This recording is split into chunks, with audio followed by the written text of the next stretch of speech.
Ir aš parodysiu jums, ką galite padaryti. 4 paprasti žingsniai, kaip pakeisti šią davimo-gavimo santykių tėkmę savo santuokoje. Pasirengę? Štai pirmas punktas.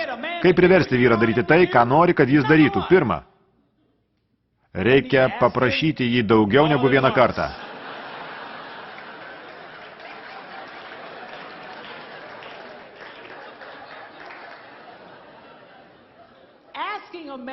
Tik kartą paprašyti vyrą kažką padaryti yra tas pats, kas neprašyti jo visai.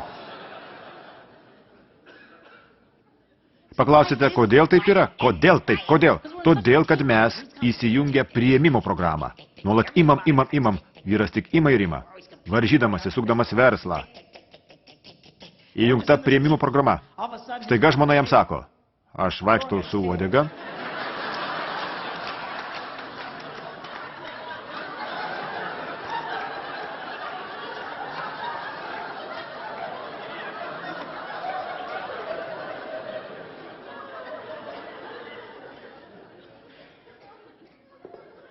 Paliksiu ją kuriam laikui čia. Gerai.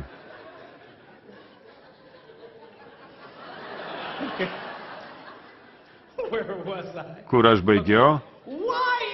Kodėl taip sunku vyrams? Kodėl taip? Pabandysiu dar sykį. Reikės visą tai iškirpti.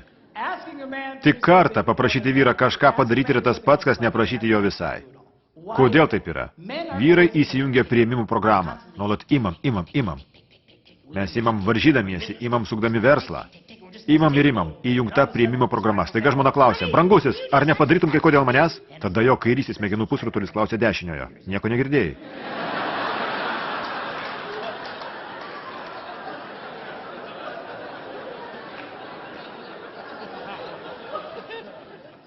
Dešinysis pusrutulis atsako, ne. Ir vėl ima. Kad vaikinas išgirstų, reikia pakartoti daugiau negu vieną kartą. Dažnai moteris galvoja, jog vyras jai priešinasi.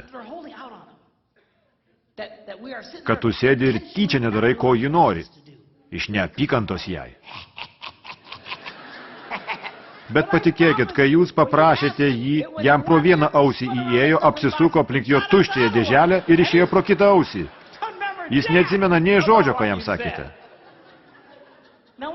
Kai pirmą kartą tai studijavau, galvojau, kad taip negali būti, kad šis pastebėjimas netikslus, nes mano žmonai nesunku paprašyti mane daugiau negu vieną kartą.